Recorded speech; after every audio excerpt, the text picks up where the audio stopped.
हरे कृष्ण। ओम अज्ञानतिमिरान्धस्य ज्ञानञ्जनशलाकया चक्षुरुन्मिलितं येन तस्मै श्रीगुरुवे नमः। श्रीचैतन्यमनोभीष्टं स्थापितं येन भूतले स्वयं रूपकदा मह्यं ददाति स्वपदान्तिकं। वन्देऽहं श्रीगुरो श्रीयुतपदकमलं श्रीगुरून् वैष्णवांश्च श्रीरूपं साग्रजातं सहगणरघुनाथान्वितं सजीवं साद्वैतं सावधूतं परिजनसहितं कृष्णचैतन्यदेवं श्रीराधा कृष्णपदान् सहगणललिता श्रीविशाखान्वितांश्च। हे कृष्ण करुणा सिन्धो दीनबन्धो जगत्पते गोपेश गोपिका कांत राधा कांत नमस्तुते। तप्त कांचन गौरांगी राधे वृंदावनेश्वरी वृषभानुसुते देवी प्रणमामि हरिप्रिये। वाञ्छकल्पतरुभ्यश्च कृपा सिन्धुभैव च पतितनां पावनेभ्यो वैष्णवेभ्यो नमो नमः। जय श्री कृष्ण चैतन्य प्रभु नित्यानंद श्री अद्वैत गदाधर श्रीवासादि गौर भक्त वृंद। हरे कृष्णा कृष्ण कृष्ण हरे हरे, हरे राम राम राम हरे हरे। मूकं करोति वाचालं पंगुहं लंघते गिरिं यत्कृपाहं तं वन्दे श्रीगुरुदीनतारिणं। श्रीचैतन्य ईश्वरं हरि ओम तत्सत्। हरे कृष्णा। तो सभी भक्तों का स्वागत है आज की इस कक्षा में। हम लोग आज नया अध्याय चैप्टर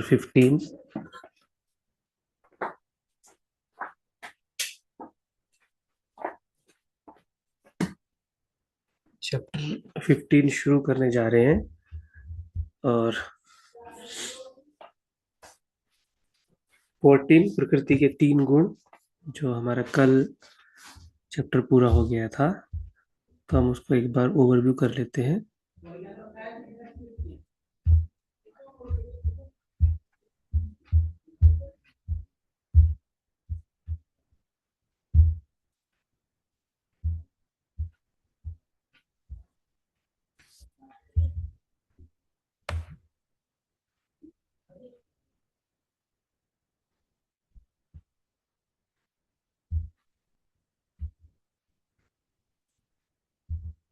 तो चैप्टर 14 में भगवान ने पहले से चौथे श्लोक में अर्जुन को बताया कि किस प्रकार जीवात्मा इस प्रकृति के संपर्क में आता है। हरे कृष्णा। और फिर गुण जो है, प्रकृति के 3 गुण, वो क्या है और किस प्रकार से जीव को बांध लेते हैं। उनके गुणों का क्या प्रभाव होता है, क्या रिजल्ट होता है। सतोगुण जब बढ़ जाता है तो उससे क्या रिजल्ट आता है, रजोगुण जब बढ़ जाता है तो उससे तमोगुण से क्या कार्य होते हैं, उनसे क्या प्रभाव पड़ता है, वो 10 से 20 श्लोक में बताया। फिर अर्जुन ने भगवान से 3 प्रश्न पूछे कि जो इन 3 गुणों से मुक्त होता है उसका लक्षण क्या है, उसका आचरण क्या है, और इन 3 गुणों से मुक्त कैसा हुआ जाए, 21 श्लोक में। तो फिर भगवान ने 22 से 27 में बताए कि गुणातीत जो है वो कैसे बना जाता है। तो इस प्रकार से प्रकृति के 3 गुणों से निकलने का भगवान ने पूरा ओवरव्यू दिया। और 3 गुणों के बारे में भी पहले डिटेल में बताया कि ये 3 गुण होते क्या है।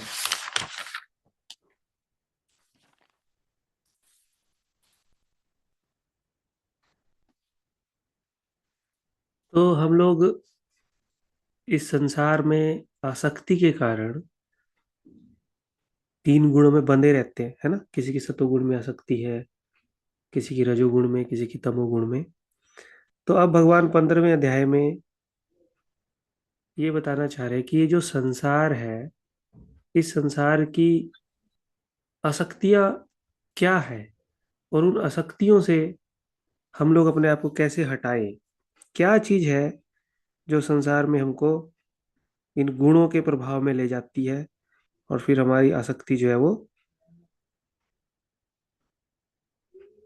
कैसे विकसित हो जाती है। तो उस आसक्ति को हटा के, यानी कि अनासक्त अनासक्त भाव को कैसे विकसित किया जाए। अब ये अनासक्त भाव विकसित करना क्यों जरूरी है? क्योंकि जब तक हमको किसी चीज की अच्छे से नॉलेज नहीं होगी ना, किसी चीज के प्रति अनासक्ति का भाव विकसित नहीं करेंगे, तो हमारा जो ज्ञान है वो स्थिर नहीं होगा। हमने किसी वस्तु का ज्ञान ले लिया, लेकिन उस वस्तु के प्रति हमारी अभी भी आसक्ति है, तो ये जो ज्ञान है ना स्थिर नहीं रहेगा। कुछ दिनों के कारण, कुछ दिनों के बाद वो आसक्ति जो है वो उस ज्ञान को ढक देगी। जीव का जो नेचुरल अट्रैक्शन, जो नेचुरल उसकी आसक्ति होगा, फिर से वो वही काम करने लगेगा। बेशक से उसको ज्ञान होगा शास्त्रों का, लेकिन अगर हमने किसी विषय के प्रति अनासक्ति विकसित कर ली, तो ज्ञान जो है फिर वो स्थिर हो जाता है। उस ज्ञान के अकॉर्डिंग हम लोग अपने जीवन को फिर अच्छे से जी सकते हैं। तो उसी संदर्भ में ये जो भौतिक संसार है, तो ये पिछले जो अध्याय था उसमें अर्जुन ने ऐसे करके प्रश्न पूछे थे अंत में, तो भगवान ने उसको क्लियरली बताया था। तो अब ये जो अध्याय है, 15वां अध्याय, इसमें अर्जुन 4 प्रश्न पूछेंगे कि ये जो जेल है, आप इसको बोलते हो कि ये भौतिक संसार जो है जेल के कारागृह के समान है, तो क्या सारे के सारे जीव जो है वो इस जेल में बंद है? और क्या कृष्ण भी इस कैद में है?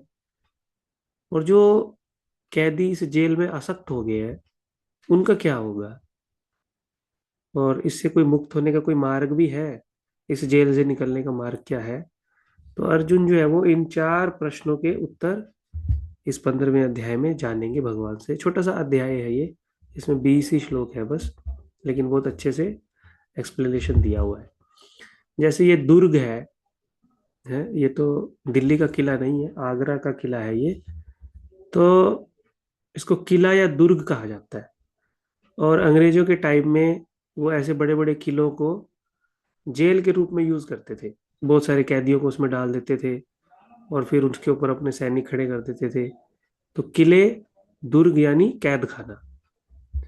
और इस कैद खाने में, इस भौतिक संसार को और इस कैद खाने को ऐसे कंपैरिजन किया गया है, जो दुर्ग है वो इस भौतिक संसार के साथ कंपैरिजन किया गया है।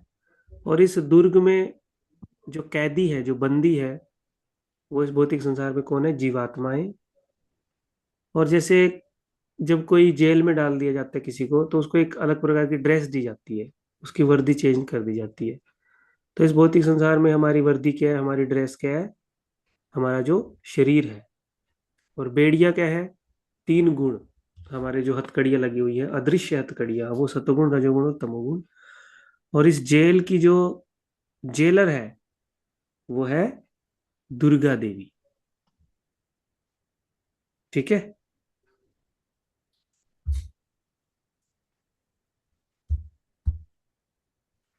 तो हर किसी वस्तु का एक उद्देश्य होता है। जैसे कोई रेलवे स्टेशन पे जाता है, तो रेलवे स्टेशन का उद्देश्य है कि वहां से सबको ट्रेन मिलेगी और सब लोग लोग अपने डेस्टिनेशन पे जा सकते हैं। कोई स्कूल में जाता है, तो वहां पे सबको एजुकेशन मिलेगी और एजुकेशन को लेके वो अपने जीवन में आगे बढ़ सकते हैं।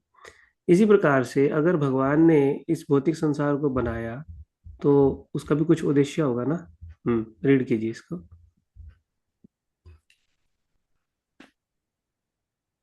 हरे कृष्ण प्रभु जी दंड प्रणाम।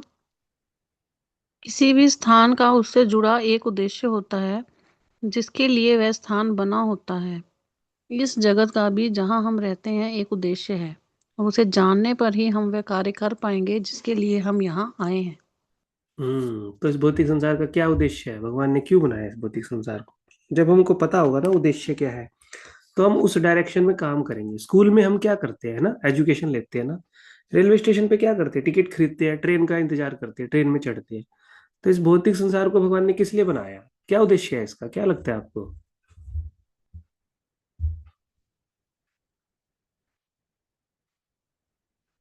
क्या उद्देश्य हो सकता है? एंजॉय करने के लिए? हम्म। माता जी। प्रभु जी धन्य प्रणाम।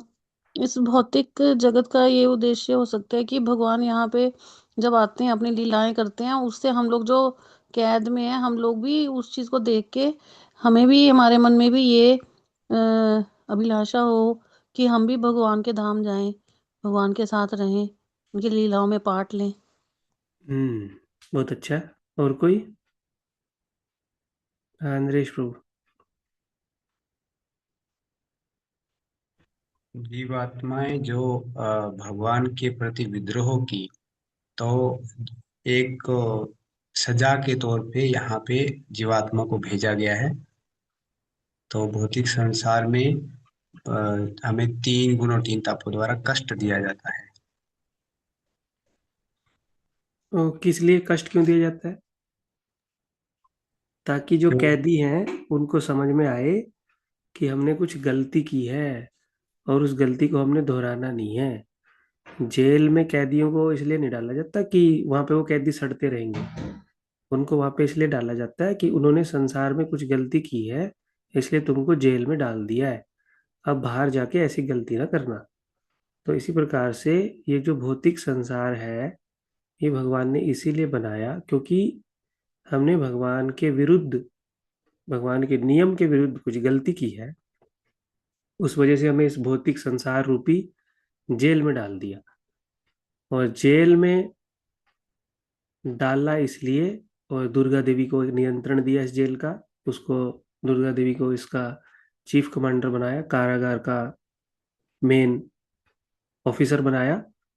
और उन ऑफिसर को ड्यूटी दी कि इन जीवात्मा को ये अनुभव कराओ कि तुम लोगों ने जो गलती की है ना, उसकी वजह से तुम जेल में हो, और आगे से ये गलती मत करना, और अपने आप को ठीक करके इस जेल से बाहर निकल जाओ। तो जब कोई कैदी अपने आप को ठीक कर लेता है, तो जो जेल कीपर है, जेल का जो मुख्य अध्यक्ष है, वो बहुत खुश होता है। अरे देखो, ये हमारी जेल में आया था और सुधर गया और सुधर के जा रहा है। इसी तरह से जो दुर्गा देवी है, अगर हम दुर्गा देवी से प्रार्थना करते हैं कि हम भगवान के बनना चाहते हैं, हम भगवान के अनुसार अपने जीवन को व्यतीत करना चाहते हैं, तो दुर्गा देवी भी हमसे बहुत प्रसन्न होती है। लेकिन अगर हम जेल के कमांडर को बोले कि हमको एसी दे दो, जेल में बहुत गर्मी लग रही है, हमारा खाना थोड़ा ठीक करा दो, चाय में पत्ती कम है, थोड़ा पत्ती तेज करा दो, हमारे चाय में दूध कम है, थोड़ा दूध डलवा दो, हमारे बाथरूम थोड़ा बड़ा करा दो, तो वो जेल का जो चीफ है, वो बोलेगा अरे तुम यहाँ पे जेल में सुविधा लेने आए हो क्या? यहाँ से जाओ ना, अपने आप को ठीक करके यहाँ से निकलो। तो इसी तरह से हम दुर्गा देवी को अगर बोलेंगे, दुर्गा देवी हमारे भौतिक संसार में ये प्रॉब्लम है, ये ठीक कर दो, वो ठीक कर दो, तो दुर्गा देवी हमसे प्रसन्न नहीं होगी। जब हम दुर्गा देवी को बोलेंगे ना कि दुर्गा देवी हमको इस जेल से निकलवा दो और हमको भगवान के धाम में वापिस भेज दो, तो दुर्गा देवी बहुत खुश होगी, क्योंकि दुर्गा देवी को लगेगा अरे मेरे स्वामी ने भी मेरे को यही सेवा दी थी। मेरे स्वामी ने मेरे को इसलिए तो बोला था कि तुम एक जेल बनाना और जेल में उन कैदियों को ठीक करना, उन्होंने जो गलती की है उस गलती का उनको अनुभव कराना, और फिर जब उनको अनुभव हो जाए तो मेरे पास भेज देना। अरे इस जीव को तो बहुत जल्दी अनुभव हो गया इस भौतिक संसार में, ये तो बोल रहा है भगवान के पास मेरे को जाना है। तो दुर्गा देवी बहुत खुश होती है। अरे मेरे स्वामी ने जो सेवा दी थी, ये तो वही बोल रहे हैं, चलो चलो इनकी हेल्प करते हैं। तो दुर्गा देवी उनसे बहुत खुश होती है। लेकिन अगर हम दुर्गा देवी को बोलते हैं कि हमको इस जेल में जेल की सुविधा दे दो, तो दुर्गा देवी बोलेगी नहीं नहीं, इसलिए नहीं बनाई है जेल, इस जेल का उद्देश्य ये नहीं है। इस जेल का उद्देश्य है जीव अपनी जो झूठा अहंकार है, जो उसकी झूठी मानसिकता ईश्वर बनने की है, उसको वो छोड़ के भगवान के दास बनने की जो उसका वास्तविक स्वभाव, वास्तविक उसकी जो मानसिकता है, उसको विकसित कर ले और भगवान के धाम में वापस चले जाए। तो दुर्गा देवी उससे बहुत खुश हो जाती है। तो अब हम लोग इस अध्याय में प्रवेश करते हैं, जो कि आपको ध्यान से सुनना पड़ेगा। थोड़ा सा मुश्किल है ये, क्योंकि इस भौतिक संसार को एक पेड़ से कंपैरिजन किया गया है।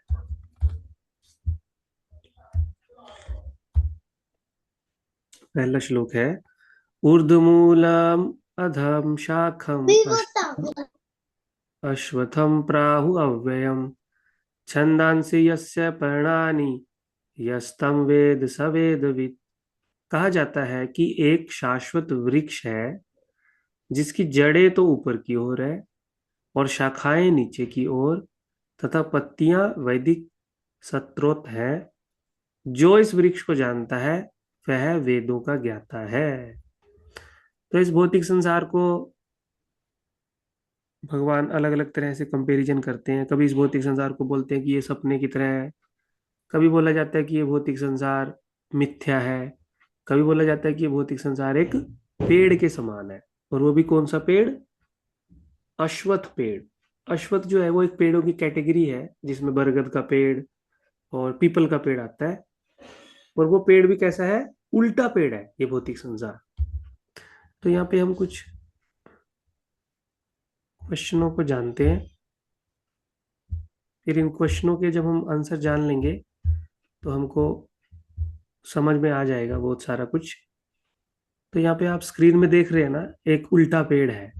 और उल्टा पेड़ जो है वो कहाँ पे दिखाई देता है? नदी के किनारे पे। इस भौतिक संसार में उल्टा पेड़ हम नहीं देख सकते, लेकिन नदी के किनारे में उस उल्टे पेड़ का प्रतिबिंब, परछाई दिखाई देती है। तो अब पहला प्रश्न ये है, और इसका उत्तर भी यहाँ पे लिखा हुआ है, कि भगवान ने इस भौतिक संसार को उल्टे पेड़ से कंपैरिजन क्यों किया? क्योंकि उल्टा पेड़ इस भौतिक संसार में होता नहीं है। उल्टा पेड़ तो नदी में दिखता है और वो असली पेड़ की परछाई होती है। तो इसी तरह से ये जो भौतिक संसार है, ये आध्यात्मिक जगत जो कि वास्तविक जगत है उसका प्रतिबिंब है, विकृत प्रतिबिंब है। इसलिए पेड़ को कंपेयर किया उल्टे पेड़ से। क्लियर है पहला प्रश्न का उत्तर? हरे कृष्णा। जी प्रभु जी। हम्म। दूसरा प्रश्न, यहाँ पे उत्तर भी लिखा आएगा, आप कोई उसको एक्सप्लेन भी कर सकते हैं।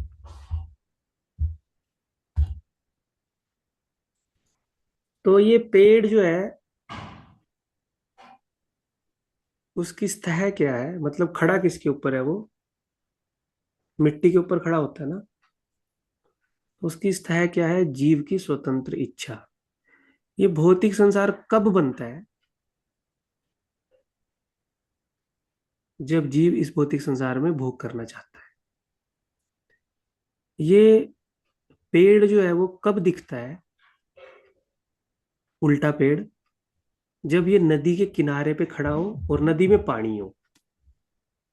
जब नदी में पानी होगा ना, तभी ये पेड़ की परछाई हमको दिखती है। मान लीजिए नदी का पूरा पानी सूख गया, बहुत बड़ा अकाल पड़ गया और सूखा आ गया, पूरी नदी का पानी सूख गया, तो फिर आपको ये पेड़ दिखाई देगा? इसकी परछाई दिखाई देगी उल्टे पेड़ की? नहीं प्रभु जी, नहीं दिखाई देगी। नहीं दिखाई देगी। तो ये पेड़ तभी दिखाई देता है या तभी बनता है जब जीव कुछ इच्छा करता है इस संसार में भोग करने की, भगवान से विपरीत होकर भोग करने की। तो ये पानी जो है वो क्या है? जीव की इच्छा। जब तक पानी होगा उल्टा पेड़ दिखाई देगा, और जब पानी नहीं होगा तो उल्टा पेड़ नहीं दिखाई देगा। हम एक और एग्जांपल से इसको समझ सकते हैं। कभी कभी हम ट्रेन में ट्रैवलिंग करते हैं ना, तो ट्रेन के साइडों में ना कभी कभी पानी के छोटे छोटे तालाब आते हैं। तो जब पानी के तालाब आते हैं तो ट्रेन जब चल रही होती है तो ट्रेन की परछाई उस पानी में दिखाई देती है। लेकिन फिर जब ट्रेन थोड़ा आगे जाती है तो पानी के तालाब आने बंद हो जाते हैं, तो ट्रेन की परछाई भी दिखनी बंद हो जाती है। तो ये जो पानी है वो क्या है? इस संसार में जीव की भोग करने की इच्छा।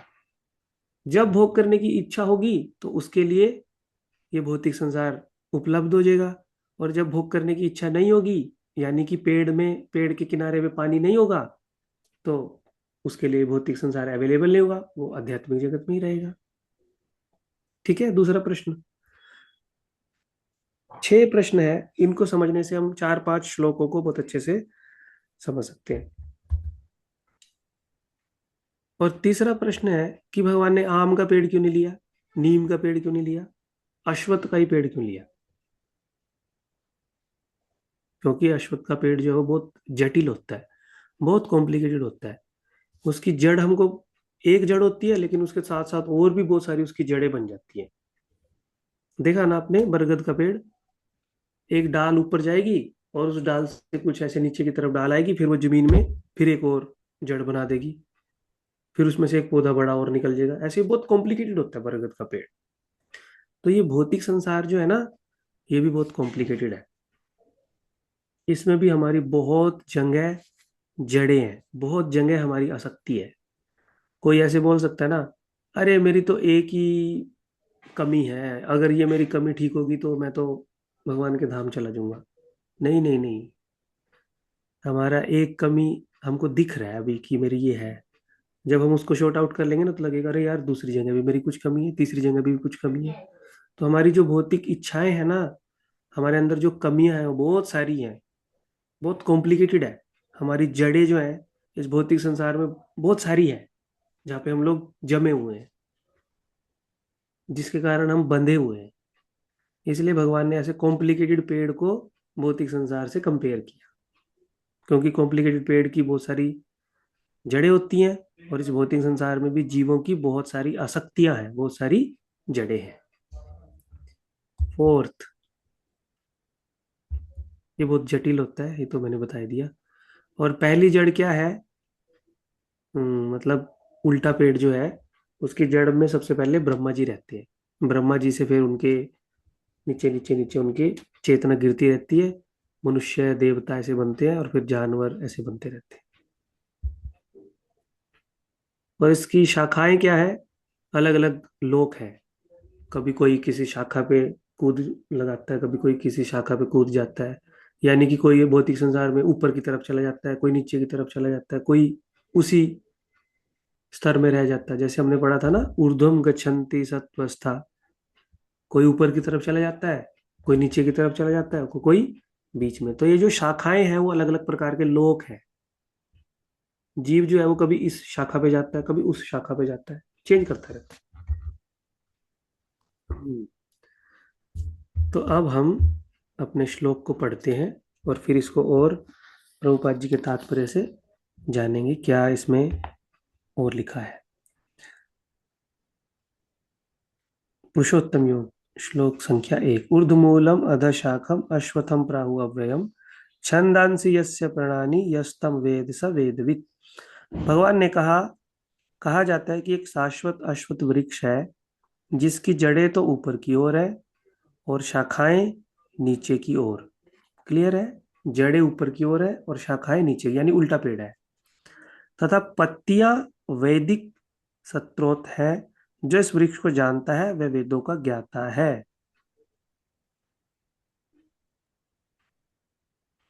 पत्तियों के बारे में बताया गया यहाँ पे। कोई भी पेड़ है जिसमें जितनी ज्यादा पत्तियां होंगी, तो वो पेड़ अच्छा लगता है ना। पेड़ों से ही पत्तियों से ही पेड़ की शोभा बढ़ती है ना। अगर कोई पेड़ है और उसमें कोई पत्तियां ही नहीं है, बस वो लकड़ी लकड़ी है उसमें, तो वो पेड़ अच्छा नहीं लगता ना देखने में। जब उसमें बहुत सारी पत्तियां होती हैं, बहुत सारे फूल होते हैं, बहुत सारी उस पे अलग अलग छोटी छोटी डालियां निकली रहती हैं, तो वो पेड़ बहुत सुंदर लगता है। इसी तरह से यहाँ पे बोला गया है कि जो वैदिक छंदांसि यस्य प्रणानि, जो वैदिक सत्रोत है, वो क्या है? इस पेड़ की पत्तियां। यानी इस भौतिक संसार में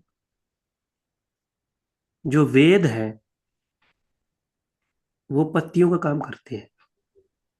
पत्तियां क्या करती हैं? पेड़ को भोजन बनाने में उसकी सहायता करते हैं। हम लोग साइंस में पढ़ते हैं ना, जितनी ज्यादा पेड़ की पत्तियां होंगी, पेड़ को उतना ही जो भी एटमॉस्फेयर से, वातावरण से पेड़ को जो भी चाहिए, जो भी केमिकल चाहिए, जो भी उसको एयर चाहिए, पत्तियां जो है वो क्लोरोफाइल होता है उसमें, और उससे वो रिएक्शन करके पेड़ को खाना देती है, जिससे पेड़ और ज्यादा मजबूत होता है। तो इसी प्रकार से अगर हम अपने भौतिक संसार को हरा भरा रखना चाहते हैं भौतिक रूप से, तो उसके लिए हमको वेद का जो कर्म कांड सेक्शन है उसको फॉलो करना पड़ेगा। और कर्म कांड सेक्शन जो है पत्तियों के समान है। जैसे पत्तियों से पेड़ को सुंदरता मिलती है, इसी तरह से इस भौतिक संसार को अगर हम लोग अपने सुख में बनाना चाहते हैं, तो हमें वेदों में जो कर्म कांड, जो सकाम कर्म का जो पोर्शन है, उसके अनुसार अपने जीवन को चलाना होगा। उसके अनुसार हमें यज्ञ करने होंगे, उसके अनुसार हमें अपने जीवन को ढालना होगा, जिससे हमारे जीवन में भौतिक रूप से सुख सुविधा जो है वो बढ़ती जाएंगी, बढ़ती जाएंगी। और ये जो भौतिक संसार रूपी पेड़ जो है वो हमारा बहुत हरा भरा लगेगा। हमारे घर में धन होगा, बच्चे होंगे, हमारे इस संसार में नाम होगा, हमारा शरीर बहुत अच्छा होगा, स्वास्थ्य बहुत अच्छा होगा, हम हमारी आयु ज्यादा होगी। तो उससे ये भौतिक संसार हरा भरा लगेगा। तो वो क्या है, पत्तियां। जैसे पत्तियां पेड़ को खाना देती हैं, इस भौतिक संसार को हरा भरा करते हैं वेद। वेद के अनुसार हम अपना जीवन अगर जीते हैं, तो बहुत सारी चीजें प्रभुपाद जी ने यहाँ पे तात्पर्य में समझाई है। तो और भी कुछ आएगा तो फिर उसको डिस्कस करेंगे। अभी आप इसको पढ़िए, थोड़ा थोड़ा करके पढ़िए, 3 पैराग्राफ है, 3 लोग पढ़िए।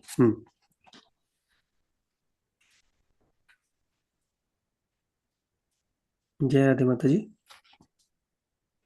हरे कृष्ण प्रभु जी, दंडवत प्रणाम।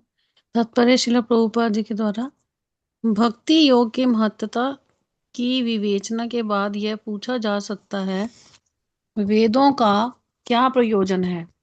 इस अध्याय में बताया गया है कि वैदिक अध्ययन का प्रयोजन कृष्ण को समझना है। अतएव जो कृष्ण भावना भावित है, जो भक्ति में रत है, वह वेदों को पहले से जानता है। इस भौतिक जगत के बंधन की तुलना अश्वत्थ के वृक्ष से की गई है। जो व्यक्ति सकाम कर्मों में लगा है, उसके लिए इस वृक्ष का कोई अंत नहीं है। वह एक शाखा से दूसरी में और दूसरी से तीसरी में घूमता रहता है। इस जगत रूपी वृक्ष का कोई अंत नहीं है, और जो इस वृक्ष में आसक्त है, उसकी मुक्ति की कोई संभावना नहीं है। वैदिक स्तोत्र जो आत्मोन्नति के लिए हैं, वे ही इस वृक्ष के पत्ते हैं। इस वृक्ष की जड़ें ऊपर की ओर बढ़ती हैं, क्योंकि वे इस ब्रह्मांड के सर्वोच्च लोक से प्रारंभ होती हैं, जहाँ पर ब्रह्मा स्थित हैं। यदि कोई इस मोह रूपी अविनाशी वृक्ष को समझ लेता है, तो वह इससे बाहर निकल सकता है। हरे कृष्णा। ठीक है, जहाँ अभी तक जो माता जी ने पढ़ा वो हमने चर्चा कर लिया कि सबसे ऊपर ब्रह्मा जी हैं, और पत्तियां जो हैं वो हमको उन्नति कराने के लिए है भौतिक रूप से। और इसी वेद में ही, जब वेद के जो असली उद्देश्य को कोई जानता है, तो उसको समझ में आएगा कि वेद जो है वो आत्म उन्नति करने के लिए है, ना कि भौतिक संसार में उन्नति करने के लिए। वेद में दोनों चीजें हैं ना। वेद से हम अपने भौतिक संसार को भी उन्नत कर सकते हैं, और वेद में एक थोड़ा सा पोर्शन है जिसको उपासना कांड बोलते हैं। उस उपासना कांड को अगर हम जाने, वही वेद का असली उद्देश्य है। उस उपासना कांड का उद्देश्य है आत्मोन्नति करना। तो जो वेदों को वास्तव में जानता है, तो वो वेदों का उद्देश्य भी जानता है। वेदों का उद्देश्य क्या है? इस भौतिक संसार में आनंद से नहीं रहना, इस भौतिक संसार से निकल के भगवान के पास जाना। और फिर बोलते हैं कि जो इस पेड़ में आसक्त होता है, वो बहुत मुश्किल है उसके लिए।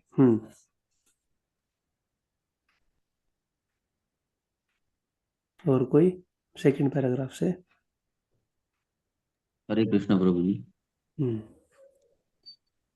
बाहर निकलने की इस विधि को जानना आवश्यक है। पिछले अध्यायों में बताया जा चुका है कि भव बंधन से निकलने की कई विधियां हैं।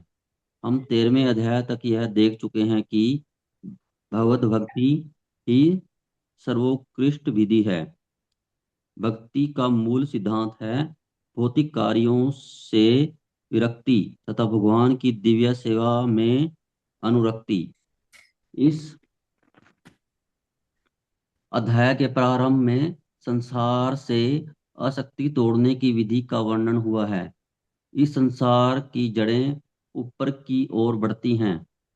इसका अर्थ है कि ब्रह्मांड के सर्वोच्च लोक से पूर्ण भौतिक पदार्थ से यह प्रक्रिया शुरू होती है। वहीं से सारे ब्रह्मांड का विस्तार होता है, जिसमें अनेक लोक उसकी शाखाओं के रूप में होते हैं। इसके फल जीवों के कर्मों के फल के अर्थात धर्म अर्थ, काम तथा मोक्ष के घोतक हैं। यद्यपि इस संसार में ऐसे वृक्ष का जिसकी शाखाएं नीचे की ओर हों तथा जड़ें ऊपर की ओर हों कोई अनुभव नहीं है, किंतु बात कुछ ऐसी ही है। ऐसा वृक्ष जलाशय के निकट पाया जा सकता है। हम देख सकते हैं जलाशय के तट पर उगे वृक्ष का प्रतिबिंब जल में पड़ता है तो उसकी जड़ें ऊपर और शाखाएं नीचे की ओर दिखती हैं। दूसरे शब्दों में यह जगत रूपी वृक्ष आध्यात्मिक जगत रूपी वास्तविक वृक्ष का प्रतिबिंब मात्र है। इस आध्यात्मिक जगत का प्रतिबिंब हमारी इच्छाओं में स्थित है। जिस प्रकार वृक्ष का प्रतिबिंब जल में रहता है, इच्छा ही इस प्रतिबिंब भौतिक प्रकाश में वस्तुओं में स्थित होने का कारण है। जो व्यक्ति इस भौतिक जगत से बाहर निकलना चाहता है उसे वैश्लेषिक अध्ययन के माध्यम से इस वृक्ष को भली भांति जान लेना चाहिए। फिर वह इस वृक्ष से अपना संबंध विच्छेद कर सकता है। और कोई? हरे कृष्णा प्रभु जी। हरे कृष्णा। यह वृक्ष वास्तविक वृक्ष का प्रतिबिंबित होने के कारण वास्तविक प्रतिरूप है। आध्यात्मिक जगत में सब कुछ है। ब्रह्म को निर्विशेषवादी इस भौतिक वृक्ष का मूल मानते हैं और सांख्य दर्शन के अनुसार इसी मूल से पहले प्रकृति, पुरुष और तब 3 गुण निकलते हैं और फिर 5 स्थूल तत्व, 5 महाभूत, फिर 10 इंद्रियां, 10 इंद्रिय, मन आदि। इस प्रकार वे सारे संसार को 24 तत्वों में विभाजित करते हैं। यदि ब्रह्म समस्त अभिव्यक्तियों का केंद्र है तो एक प्रकार से यह भौतिक जगत 180 अंश गोलार्ध में है और दूसरे 180 अंश गोलार्ध में आध्यात्मिक जगत है। चूंकि यह भौतिक जगत उल्टा प्रतिबिंब है, अतः आध्यात्मिक जगत में भी इसी प्रकार की विविधता होनी चाहिए। प्रकृति परमेश्वर की बहिरंगा शक्ति है और पुरुष साक्षात परमेश्वर है। इसकी व्याख्या भगवद गीता में हो चुकी है। चूंकि यह अभिव्यक्ति भौतिक है अतः क्षणिक है। प्रतिबिंब भी क्षणिक होता है क्योंकि कभी वह दिखता है कभी नहीं दिखता, परंतु वह स्रोत जहां से यह प्रतिबिंबित होता है शाश्वत है। वास्तविक वृक्ष के भौतिक प्रतिबिंब का विच्छेदन करना होता है। जब कोई कहता है कि अमुक व्यक्ति वेद जानता है तो इससे समझा जाता है कि वह इस जगत की आसक्ति से विच्छेद करना जानता है। यदि वह इस विधि को जानता है तो समझिए कि वह वास्तव में वेदों को जानता है। जो व्यक्ति वेदों के कर्मकांड द्वारा आकृष्ट होता है वह इस वृक्ष की सुंदर हरी पत्तियों से आकृष्ट होता है। वह वेदों के वास्तविक उद्देश्य को नहीं जानता। वेदों का उद्देश्य भगवान ने स्वयं प्रकट किया है और वह इस प्रतिबिंबित वृक्ष को काटकर आध्यात्मिक जगत के वास्तविक वृक्ष को प्राप्त करता है। हरे कृष्णा। हरे कृष्णा। तो इस पहले श्लोक के तात्पर्य से किसी के कुछ प्रश्न है तो पूछ सकते हैं आप, फिर हम लोग आगे बढ़ेंगे। जब तक आपको ये समझ आ जाएगा अच्छे से तो फिर सेकंड श्लोक भी आपको समझ आ जाएगा अच्छे से। पूरा प्रभुपाद जी बहुत सरलता से बता दिए सब बात। फिर भी किसी को कुछ डाउट है, कुछ नहीं समझ में आया तो पूछ सकते हैं।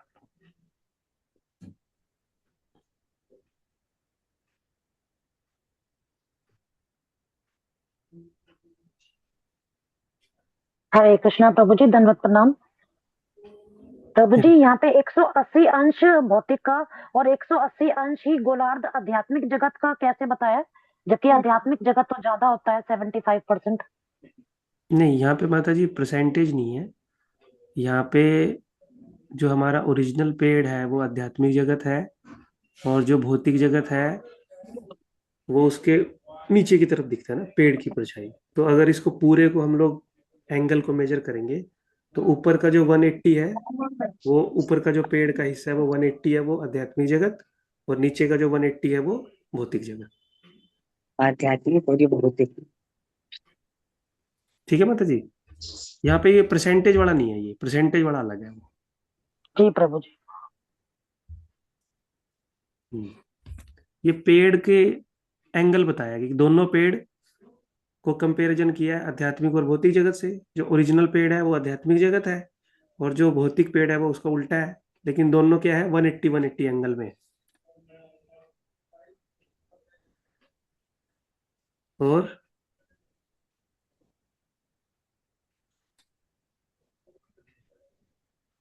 चलिए आगे पढ़ते हैं।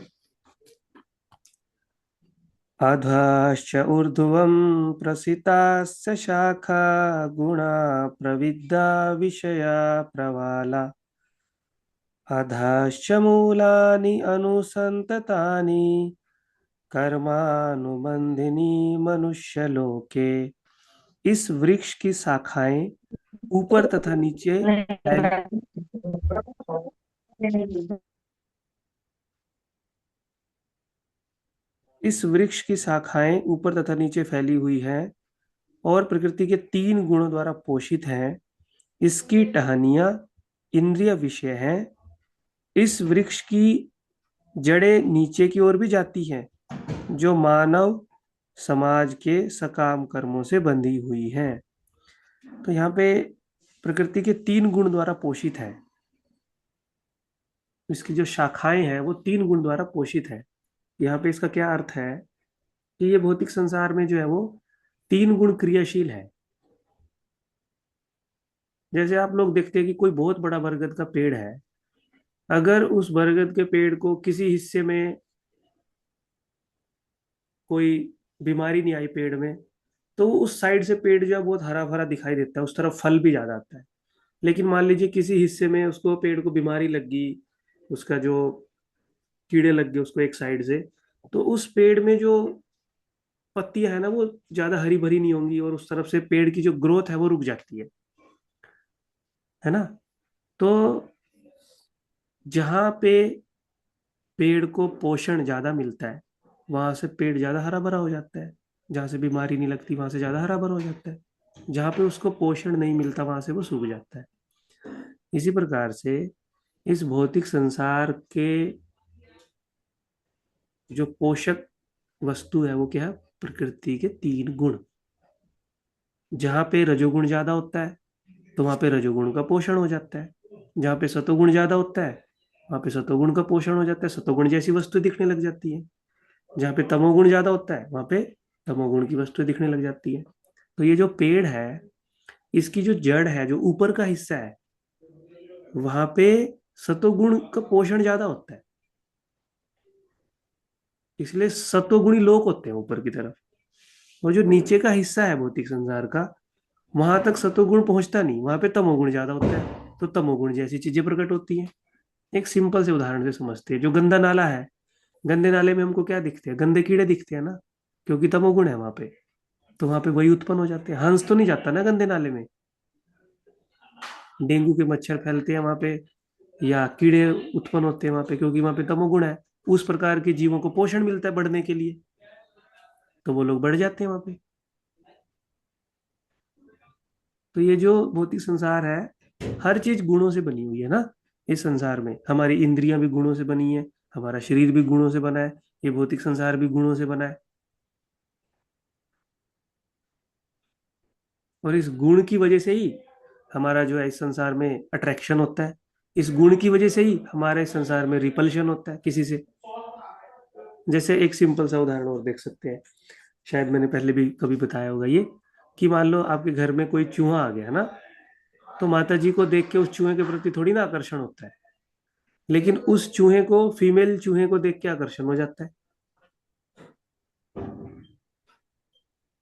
और प्रभु जी को फीमेल चूहा देख के थोड़ी ना उसको आकर्षण होता है, लेकिन चूहे को, फीमेल चूहे को और मेल चूहे को आपस में एक दूसरे से आकर्षण हो जाता है। इसी तरह से आदमी को और मेल को और फीमेल को आपस में अट्रैक्शन और रिपल्शन होता है, क्योंकि उनका जो इंद्रियां है, उन इंद्रियों में जो गुण है चूहे फेल मेल चूहे की इंद्रियों में जो गुण है और फीमेल चूहे की इंद्रियों में जो गुण है वो एक दूसरे को अट्रैक्ट करते हैं। गुण के कॉम्बिनेशन से वो एक दूसरे को अच्छे लगते हैं। चूहे का भी आंख है और कोई मिस इंडिया का भी आंख है। आंख तो दोनों एक दूसरे को देख रहे हैं, लेकिन उनकी आंख में एक दूसरे के प्रति कोई अट्रैक्शन नहीं है। लेकिन उसी मिस इंडिया को मिस्टर इंडिया कोई दिखेगा, उसकी आंख में उसको अट्रैक्शन दिखेगा, क्योंकि उसमें उस तरह का गुण है। तो हर चीज इस संसार में गुणों से बनी हुई है। जहां पे जो गुण ज्यादा होगा उसी गुण का प्रभाव दिखेगा। रजोगुण ज्यादा होगा तो रजोगुण का प्रभाव दिखेगा, सतोगुण ज्यादा होगा तो सतोगुण का प्रभाव दिखेगा। पढ़िए इसका तात्पर्य।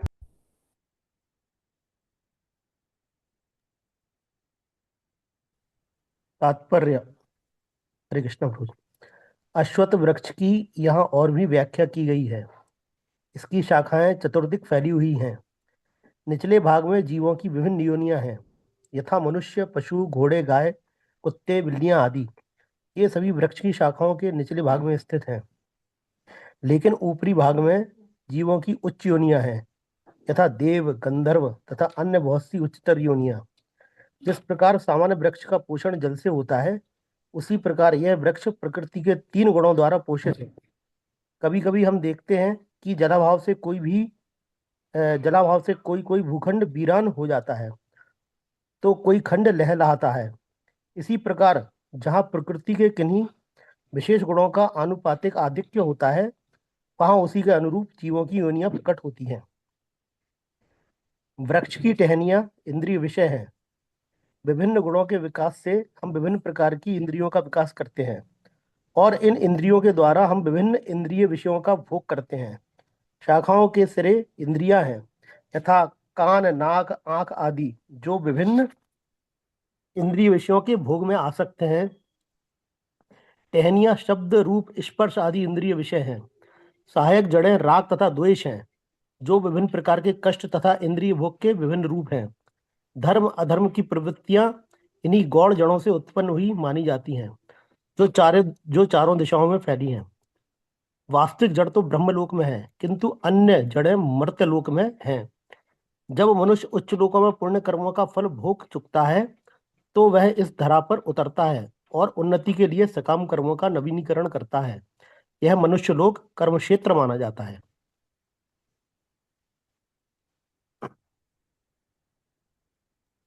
हरे कृष्णा। तो जीव जो है वो अलग अलग कर्म जब इस भौतिक संसार में करता है, तो उन कर्मों को करने से उन कर्मों का एक बीज बनता है, और वो बीज जब जमीन पे गिरता है तो उससे फिर एक और पौधा निकलता है, और वो पौधा उस पौधे में फिर मिल जाता है। फिर वहां पे वो दूसरी डाल पे जाके कोई कर्म करता है, फिर वहां से एक बीज बनता है, फिर उस बीज का रोपण होता है, फिर वहां से एक पौधा निकलता है।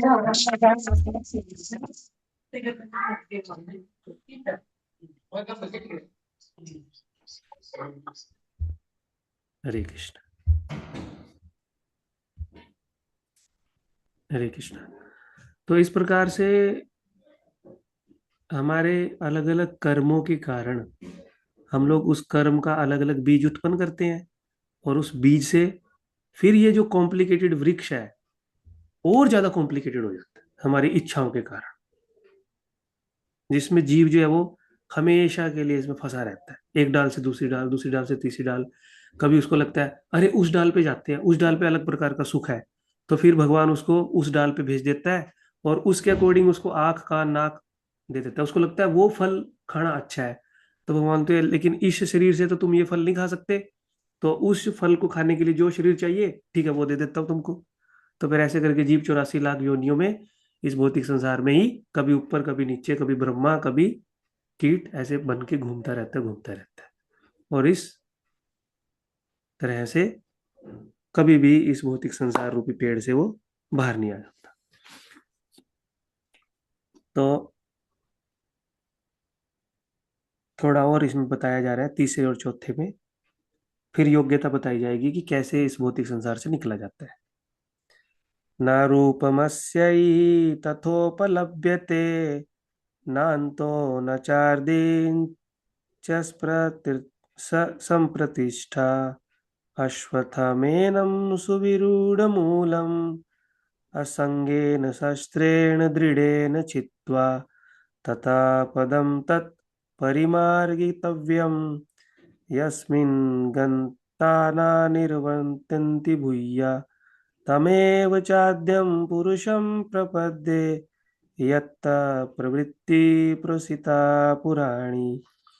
इस वृक्ष के वास्तविक स्वरूप का अनुभव इस जगत में नहीं किया जा सकता, यानी कि आध्यात्मिक जगत का कोई भी नहीं समझ सकता कि इसका आदि कहाँ है, अंत कहाँ है और इसका आधार कहाँ है। जो बद्ध जीव इस पेड़ में फंस जाता है उसके लिए। लेकिन मनुष्य को चाहिए कि इस दृढ़ मूल वाले वृक्ष को विरक्ति के शस्त्र से काट गिराए। तत्पश्चात उसे ऐसे स्थान की खोज करनी चाहिए जहां जाकर लौटना ना पड़े और जहां उस भगवान की शरण ग्रहण कर ली जाए, जिससे अनादिकाल से प्रत्येक वस्तु का सूत्रपात तथा विस्तार होता आया है। यहाँ पे एक बहुत महत्वपूर्ण बात बताई जा रही है कि मान लीजिए किसी ने इस भौतिक संसार में अपनी आसक्ति को खत्म भी कर दिया और भगवान का आश्रय लिया नहीं, तो इस संसार के प्रति जो उसकी विरक्ति है ना, वो ज्यादा लंबे समय तक चलेगी नहीं। उसने इस भौतिक संसार रूपी पेड़ को तो काट दिया, लेकिन भगवान के जो चरण है, वास्तविक पेड़ जो है आध्यात्मिक जगत, उसकी शरण ली नहीं, उसका आश्रय लिया नहीं, तो उसको लगेगा मैंने भौतिक संसार तो छोड़ दिया, लेकिन अभी करना क्या है, और तो कुछ करने के लिए है ही नहीं, बोर हो रहा हूं मैं, चलो फिर से भौतिक संसार में चलते हैं। तो यहाँ पे ये बात समझना बहुत महत्वपूर्ण है। सिंपल सरल भाषा में इसको ऐसे समझ सकते हैं कि अगर हम किसी को ये बोले ना कि इसको भी छोड़ दो, ये भी छोड़ दो, वो भी छोड़ दो, ऐसे भी छोड़ दो, तो उसको थोड़ा सा डर लगेगा। लेकिन अगर हम उसको बोले ना इसको छोड़ दो, बदले में तुमको ये मिलेगा, इसके ऊपर फोकस करो, तो फिर उसके लिए छोड़ना जो है ना वो आसान हो जाता है।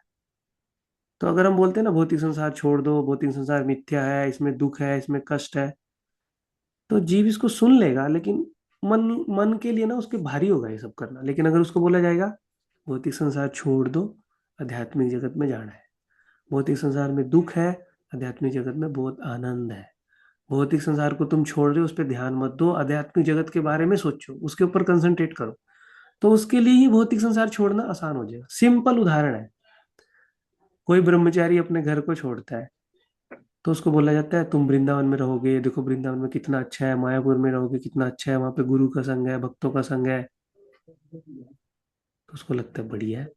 लेकिन अगर मान लो उसको ये ना बताया जाए और बोला घर छोड़ दो, तो उसका दिमाग काम नहीं करेगा, घर छोड़ दो करना क्या है। लेकिन अगर उसको बोला जाएगा कि छोड़ने के बाद तुमको क्या मिलेगा, कोई अपना घर छोड़ के गया, उसको डर लग रहा है, अरे मैं कैसे छोड़ूं, ये प्रॉब्लम हो रही है, वो प्रॉब्लम।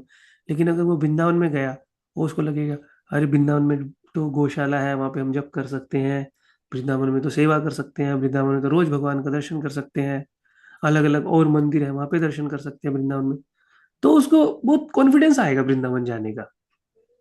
तो इसी तरह से ये भौतिक संसार केवल छोड़ के हम लोग अगर भगवान का आश्रय नहीं लेते, तो इस भौतिक संसार को हम ज्यादा समय तक छोड़ नहीं पाएंगे, फिर से पकड़ने का मन करेगा इसको, छोड़ भौतिक संसार को।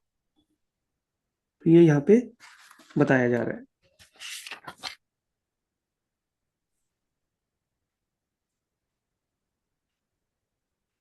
तो विरक्ति अच्छा चीज है, लेकिन विरक्ति के साथ साथ आध्यात्मिक उन्नति भी करनी चाहिए हमको, आध्यात्मिक जीवन के बारे में भी जिज्ञासा करनी चाहिए, आध्यात्मिक जीवन पे भी हमको ध्यान देना चाहिए। और ये जो प्रोसेस है ना, एक दिन का नहीं है, धीरे धीरे धीरे धीरे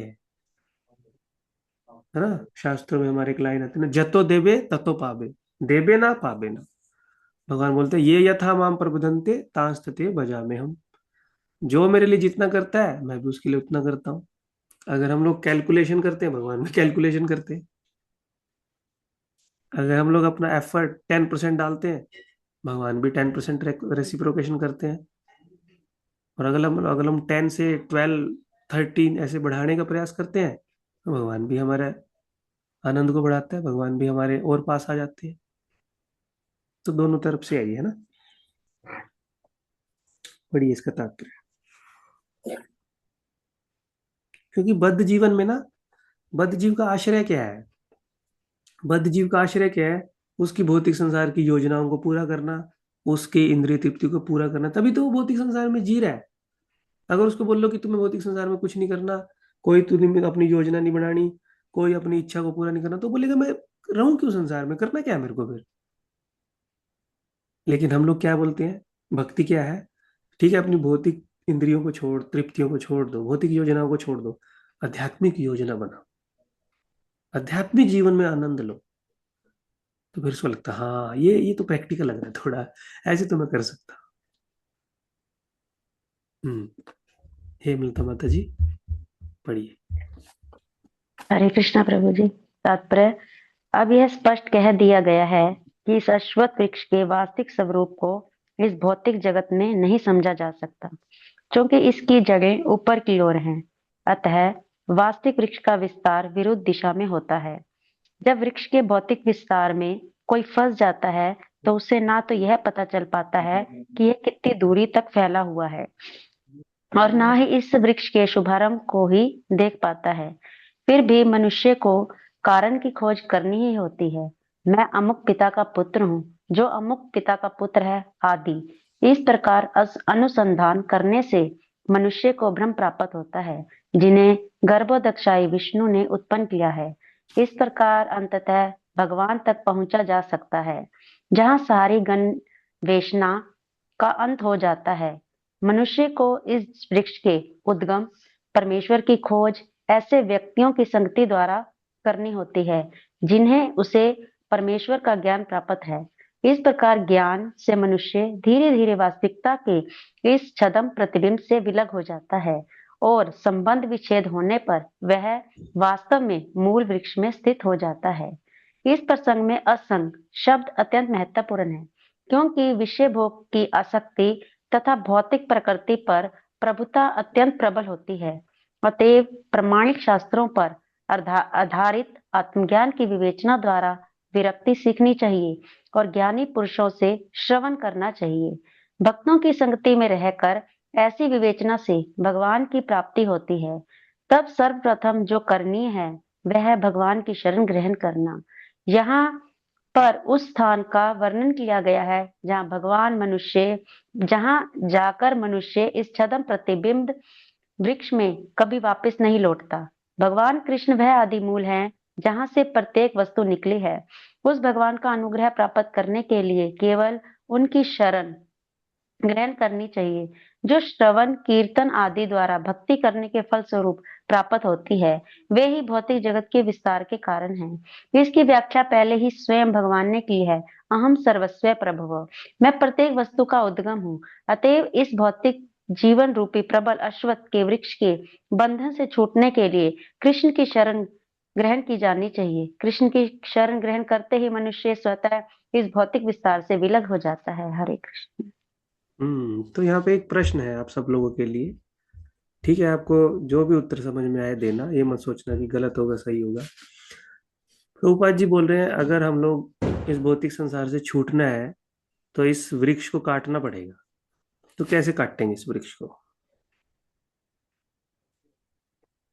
जड़ से खत्म करना है इसको, वृक्ष को जड़ काटना है इसका पूरा।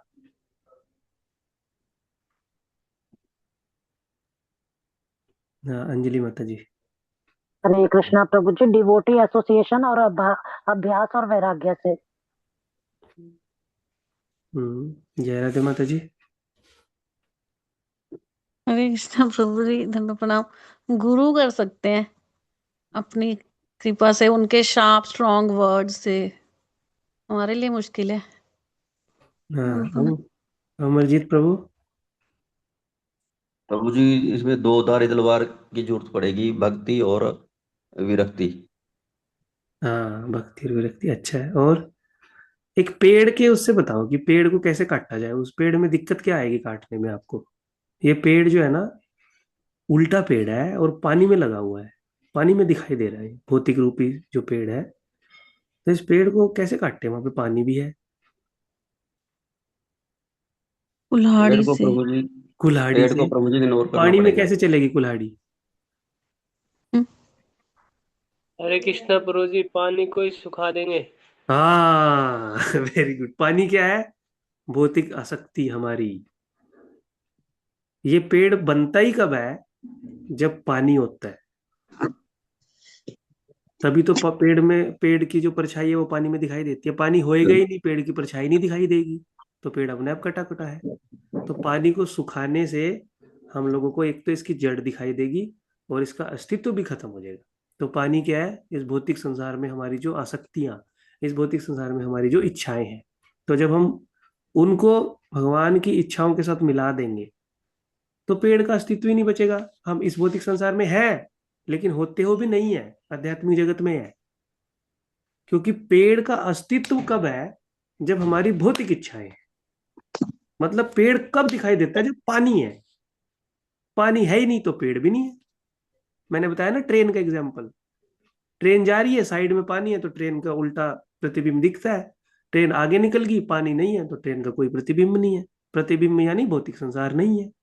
तो भगवान के जो शुद्ध भक्त होते हैं ना, वो रहते इस भौतिक संसार में है, लेकिन इस भौतिक संसार में नहीं है वो, क्योंकि उनकी कोई आसक्ति नहीं है, भौतिक आसक्ति नहीं है। उनका एक ही काम है, भगवान की सेवा करना। इस वजह से उनके लिए ये पेड़ एग्जिस्ट नहीं करता। इसलिए तो बोलते हैं ना, भगवान के शुद्ध भक्त इस भौतिक संसार में होते हुए भी इस भौतिक संसार से परे हैं। उसका अर्थ यही है। हम बोलते हैं ना कि वो इस तीन गुणों में रहते हुए भी तीन गुण उनके ऊपर प्रभाव नहीं डालते,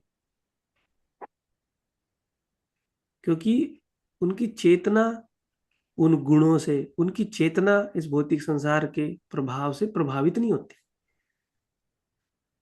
इसलिए उनको बोलते हैं निर्गुण, कि उनके ऊपर कोई गुणों का प्रभाव नहीं पड़ता। लेकिन हमारे ऊपर गुणों का प्रभाव पड़ता है ना। तो अभी 5 जो है वो, अभी तो टाइम हो गया, लेकिन फिर भी ठीक है, इसको नेक्स्ट टाइम करेंगे हम लोग। आज किसी का कुछ प्रश्न है तो पूछ सकते हैं। कल थोड़ा लंबा हो गया था ना क्लास, इसलिए आज टाइम से खत्म कर देते हैं। जय राधे। जी आपका प्रश्न है या रीडिंग करने के लिए उठाया? रीडिंग करने के लिए। हम्म, तो ठीक है। हाँ नरेश प्रभु। प्रभु हरे कृष्णा धन्यवाद। ऐसे बोलते हैं कि माना कि हमारे ऊपर प्रभाव नहीं पड़ता, लेकिन स्टिल तीन गुणों का प्रभाव तो रहेगा ही शरीर के ऊपर, जैसे बहुत आलस आना। बहुत अच्छा प्रश्न है। तो यहाँ पे बोला जाता है सम रहना। सम रहने का मतलब ये नहीं है कि, जैसे एक उदाहरण देते हैं कि सर्दी गर्मी में सम रहना। तो सर्दी में क्या हम ऐसा कुछ कर सकते हैं कि हमको ठंड ना लगे? नेचुरली, आर्टिफिशियल तो कर सकते हैं, ये कमरे में बंद करके अपने आप को हीटर चला के। लेकिन नेचुरली कुछ ऐसा अपने शरीर के साथ हम कर सकते हैं कि हमारा शरीर सर्दी को सर्दी ना माने, सर्दी ना लगे हमारे शरीर को, लगेगी ना। और ऐसा कुछ कर सकते हैं अपने शरीर के साथ कि गर्मी हो लेकिन हमको गर्मी फील ना हो, हमारा शरीर ठंडा फील करे? नहीं कर सकते ना। सर्दी के समय सर्दी लगेगी, गर्मी के समय गर्मी लगेगी। लेकिन फिर ऐसा क्यों बोला जाता है सर्दी और गर्मी में सम रहना है? सर्दी और गर्मी में सम रहने का मतलब है, सर्दी में ठंड लगेगी उस समय भी नहाना है, प्रभुपाद जी बोलते हैं। गर्मी में अच्छा लग रहा है उस समय भी नहाना है। इसका मतलब होता है सर्दी और गर्मी में सम रहना। माताओं के लिए प्रभुपाद जी उदाहरण देते हैं, गर्मी में उनको किचन में बहुत गर्मी लगती है, लेकिन क्या वो खाना बनाना छोड़ देती है? नहीं, बनाती है। सर्दी में उनको किचन में जाना बहुत अच्छा लगता है, क्योंकि बर्तन जब आग आग पे रखा होता है तो बर्तन को टच करके अपने हाथों को भी गर्म करती रहती है साथ साथ में। तो इसका मतलब ये थोड़ी है कि वो उस दिन ज्यादा चपाती बनाती रहती है, उतनी बनाती है जितनी चपाती चाहिए, उतनी सब्जी बनाती है। तो इसको बोलते हैं सम रहना, सर्दी और गर्मी में। और अब इसको हम देखते हैं सुख और दुख में भी बोला जाता है सम रहना। सुख और दुख में सम रहने का मतलब क्या है? ऐसा नहीं है कि जो भगवान के शुद्ध भक्त होते हैं उनको दुख नहीं होता या सुख नहीं होता। जब कोई संसार में दुखी होता है तो उनको भी दुख होता है। उनका भी पत्थर का दिल नहीं होता, उनका भी दिल नॉर्मल ही होता है जो भगवान ने बनाया। उनको भी दुख होता है, उनको भी सुख होता है। लेकिन सम रहने का मतलब यहाँ पे है कि जब उनके जीवन में सुख दुख आते हैं ना, या जब वो सुख दुख को फेस करते हैं, उसमें वो अपनी परिस्थिति से विचलित नहीं होते, अपने कर्तव्य से विचलित नहीं होते। जैसे अर्जुन है, अर्जुन के सामने जब दुख आया ना, तो वो अपने कर्तव्य से विचलित हो गया, तो इसका मतलब वो सुख और दुख में सम नहीं है। लेकिन जो भगवान के भक्त होते हैं, उनके जीवन में कितना उथल पुथल मचल जाता है, उनको फाइनेंशियली बहुत बड़ा लॉस हो जाता है, उनके घर में बहुत बड़ी प्रॉब्लम हो जाती है, उनका शरीर में बहुत सारा, आप देखो ना प्रभुपाद के डिसाइपल कितने सारे, कितने लोगों को कैंसर हो गया था, जयानंद प्रभु को कैंसर हो गया, थोड़ी ना उन्होंने फिर जप करना छोड़ दिया, थोड़ी ना उन्होंने भगवान का आश्रय छोड़ दिया, प्रभुपाद का आश्रय छोड़ दिया, पकड़ के रखा। मतलब एक्सट्रीम से एक्सट्रीम उनके जीवन में सुख आए, एक्सट्रीम से एक्सट्रीम उनके जीवन में दुख आए, दोनों को सहन करते हुए जो उन्होंने ड्यूटी का वाहन किया, जो उन्होंने कमिटमेंट की अपने आध्यात्मिक गुरु से, उससे वो टस से मस नहीं होते। इसको बोलते हैं सम रहना सुख और दुख में। लेकिन हमारी स्थिति तो बदल जाती है ना, थोड़ा सा अप्रिसिएशन मिलता है, हमारा काम तेज हो जाता है, थोड़ा सा अपमान होता है, हमारी स्पीड बैक हो जाती है, गियर चेंज होते रहते हैं ना हमारे, तो है ना अनंत कृष्ण प्रभु। जी प्रभु, सही बोले आप। तो यही इसका होता है। मतलब, हाँ सुंदरान प्रभु, इसका मतलब हम सुख दुख से डिस्टर्ब हो जाते हैं, क्योंकि गुणों के प्रभाव में हम परे नहीं गए ना उनसे। जी प्रभु। तो इसी तरह से नरेश प्रभु, तीन गुणों का प्रभाव भी होता है व्यक्ति के जीवन में, सतोगुण भी आता है, रजोगुण भी, तमोगुण भी, लेकिन उसका जो डिटर्मिनेशन है उसको डिस्टर्ब नहीं कर पाता वो। ठीक है, किसी दिन रजोगुण आ गया, तो ऐसा नहीं है कि वो जप माला को साइड में रख देगा, करता है उस दिन भी जप, ठीक है आएगा रजोगुण, कोई बात नहीं, आता है, हमको अपना जप पूरा करना है। ऐसा नहीं आज तमोगुण आ गया, आज नींद आ रही है, चलो आज 16 माला करना छोड़ दो, ठीक है थोड़ा सो लेता है, फिर उठ के करता है। उसको बोलते हैं कि वो गुण आ रहे हैं, अब गुण अपना काम कर रहे हैं, लेकिन वो भी अपना काम कर रहे हैं। नरेश प्रभु। जी प्रभु, बहुत अच्छे से समझाया। बात ऐसा ही है। और ये पहले श्लोक में ना इधर लिखा हुआ है कि सांख्य दर्शन के अनुसार, लास्ट पैरा है, हम्म। तो इसमें लिखा है सांख्य दर्शन के अनुसार इसी मूल से पहले प्रकृति, पुरुष और तब तीन गुण निकलते हैं। और फिर ये टोटल 24 किस प्रकार होंगे? ये तो हमने चर्चा किया ना 13वें चैप्टर में, 24 तत्व है ना, 5 कर्मेंद्रियां, 5 ज्ञानेंद्रियां, ठीक है, 10 होगी, 5 इंद्रियों के विषय 15, और 5 मूलभूत तत्व पृथ्वी अग्नि आकाश वायु जल 20, और उसके बाद हो गया मन 21, और उसके बाद हो गए प्रकृति के 3 गुण 22, और 2 और कौन है, किसी को याद आ रहे हैं? जो यहाँ पे दिया है वो अलग दिख रहा है, इसीलिए मैं पूछा। वैसे तो याद ही है, मन बुद्धि अहंकार और हाँ प्रधान या तीन। मन बुद्धि अहंकार हो गए ना, मैंने मन तो बोल दिया, बुद्धि और अहंकार नहीं बोला, तो हो गए 21, 22 और 2 24। वही है ये प्रभु जी, उसमें ये लिखा है, अलग तरह से लिखा हुआ है, बस वही 24 तत्व है। 24 तत्व वो है, 25वां तत्व आत्मा, 26वां तत्व परमात्मा। प्रभु जी, इसमें जो 24वां तत्व है ना, उसमें थोड़ा कंफ्यूजन होता है, महत तत्व जो बोलते हैं ना। आपने। महत तत्व वो, उसमें 3 गुणों का कॉम्बिनेशन होता है, 3 गुण इकट्ठे होते हैं जब, तो उसको एक ही बोलते हैं, एक ही तत्व बोलते हैं उसको। 3 गुणों को 3 तत्व नहीं बोलते, एक ही तत्व बोलते अच्छा अच्छा अच्छा, ठीक है। हैं। तो प्रभु जी, ये हायर स्टडीज में कुछ बताते हैं कि पहले ये प्रधान था, एक था, फिर हाँ भौतिक संसार में आता है कुछ, हाँ, ये इसको क्या है? इसको 2 तरह से बताते हैं, इसको बोलते हैं एक तो व्यक्त तत्व और एक बोलते हैं अव्यक्त, ये 2 नाम है। और जब जब कोई वस्तु पूरा का पूरा एक गुच्छे में होता है, अलग अलग से कोई चीज नहीं होती, उसको बोलते हैं अव्यक्त तत्व। और जब वो अलग अलग से दिखती है कि ये 5 इंद्रिय विषय हैं, ये 5 कर्म इंद्रिय हैं, जब अलग अलग से वो हो जाती हैं तो उसको बोलते हैं व्यक्त। इसको हम लोग ऐसे भी कह सकते हैं इनएक्टिव एक्टिव। चीज वही है लेकिन जब वो इनएक्टिव फॉर्म में है तो उसको बोलते हैं अव्यक्त, और जब वही चीज एक्टिव फॉर्म में हो जाती है उसको बोलते हैं व्यक्त। ठीक है। महत्तत्व और प्रधान, आई थिंक जब वो इनएक्टिव होती है तो उसको प्रधान बोलते हैं, और जब वो एक्टिव हो जाती है तो उसको महत्तत्व बोलते हैं। ठीक है। चीज वही है, जब वो एक्टिव और इनएक्टिव का डिफरेंस है बस।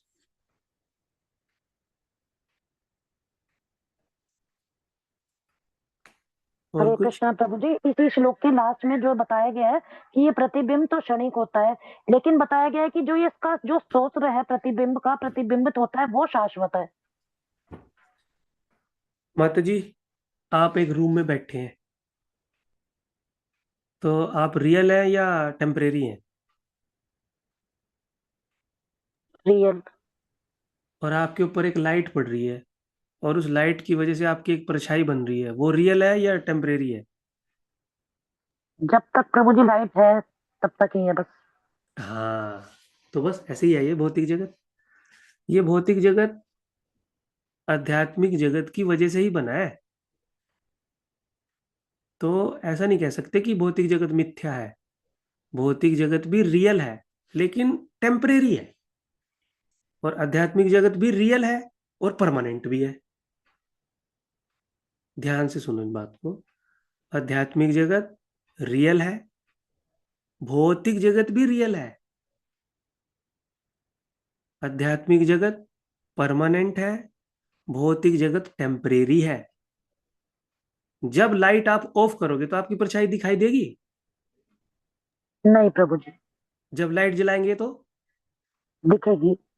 हाँ, तो आप रियल है और परमानेंट है, लेकिन आपकी जो परछाई है वो भी रियल है जब लाइट जलाई, लेकिन वो टेम्परेरी है। लाइट बंद कर दी तो परछाई चली जाती है, लाइट जला देते हैं तो परछाई आ जाती है।